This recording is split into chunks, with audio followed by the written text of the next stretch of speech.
Imagine closing your eyes in your comfortable, climate-controlled bedroom and opening them to the smell of sulfur, rotting fish, and absolute sheer panic. You haven't just traveled back in time. You've been dropped into the year 332 BCE, right in the middle of the ancient Mediterranean. Specifically, you are standing inside the impregnable island fortress city of Tyre. At first, you might look at the towering walls of stunning Phoenician architecture and think you're safe. You are surrounded by the sea, the walls are 150 feet high. Nobody is getting in. But then, you look out at the horizon. There is a massive army gathering on the mainland shoreline. And it's not just any army.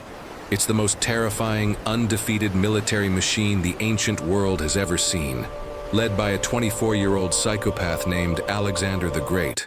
And he wants in. Your first instinct is probably to negotiate. Maybe explain that you're from the future. Please, does anybody understand me? I don't know where I am. No, wait, stay back. I'm not an enemy, I just need help. In the ancient world, if you couldn't speak the local dialect, you weren't a guest. You were a spy, a slave, or a sacrifice. But the locals don't have time to deal with you because Alexander has just ordered his engineers to do the impossible. Since he doesn't have a navy strong enough to take your island, he has decided to build a bridge. Not a small wooden bridge. A massive, half-mile-long causeway of stone, timber, and dirt, stretching directly through the ocean, straight to your front door. And that is exactly when your clock starts ticking. You have 24 hours to figure out how to survive the deadliest siege in human history. For the first few hours, you might actually feel a false sense of security. You watch from the city walls as thousands of enemy soldiers dump rocks into the ocean. It looks slow. It looks tedious. But this is where Hollywood gets ancient warfare entirely wrong. Movies show you two armies running at each other with swords. The reality of ancient warfare was industrial, mechanized slaughter. As the causeway gets closer to your island, the real nightmare begins. You hear a sound like thunder, but there are no clouds in the sky. It's the sound of torsion catapults. These weren't the flimsy wooden catapults you see in cartoons.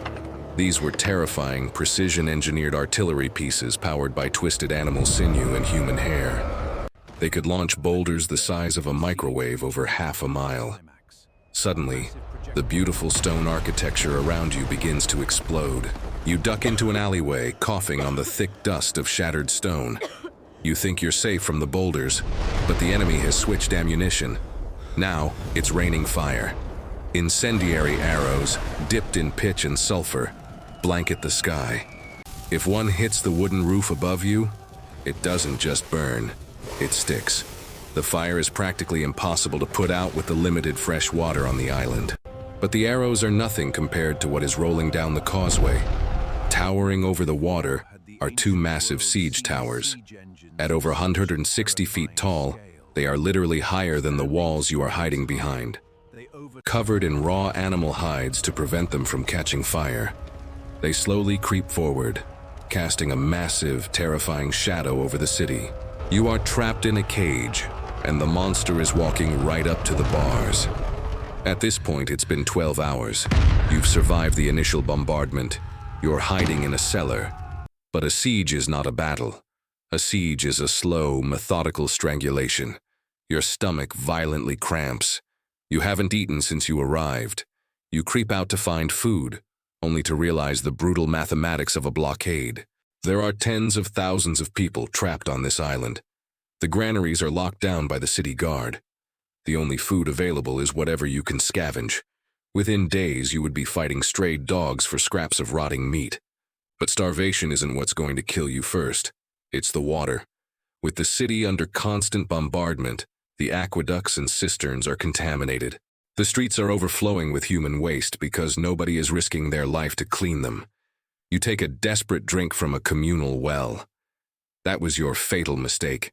In the ancient world, waterborne diseases were the ultimate grim reapers. Dysentery, cholera, and typhoid ripped through besieged cities like wildfire. Without modern antibiotics or IV fluids, dysentery is a horrific way to go.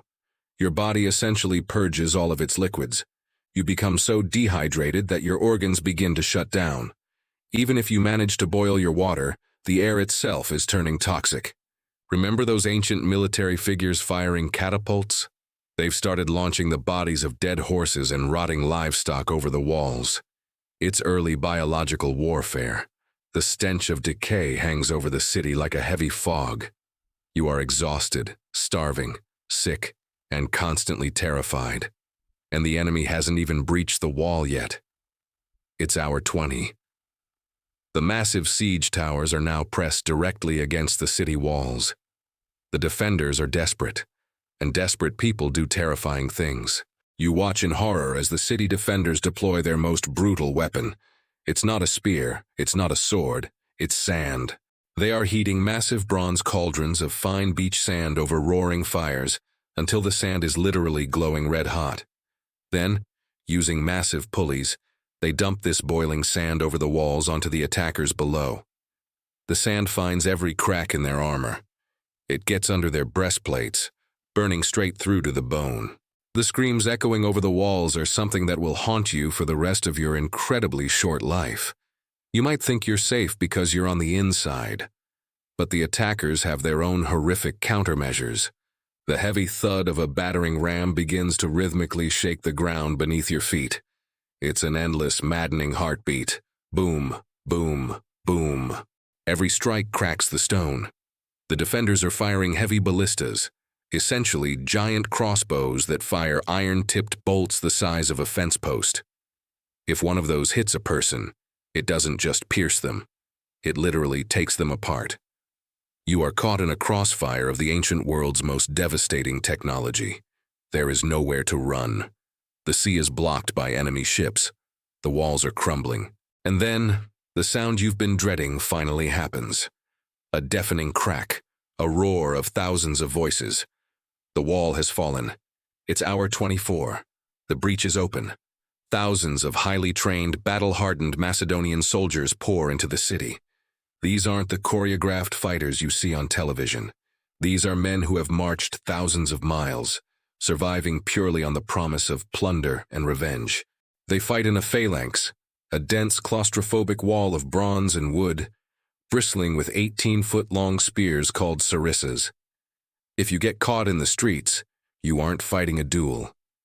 You are being pushed, crushed, and trampled by a literal wall of human muscle and bronze.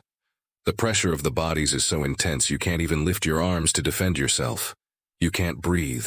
The reality of close quarters ancient combat is that most people didn't die from clean sword strikes. They died from being suffocated in the crush, trampled in the mud, or struck by stray debris. But let's say you somehow miraculously survive the battle. You hide under some rubble, the fighting stops, the city falls silent. Have you survived? Not even close.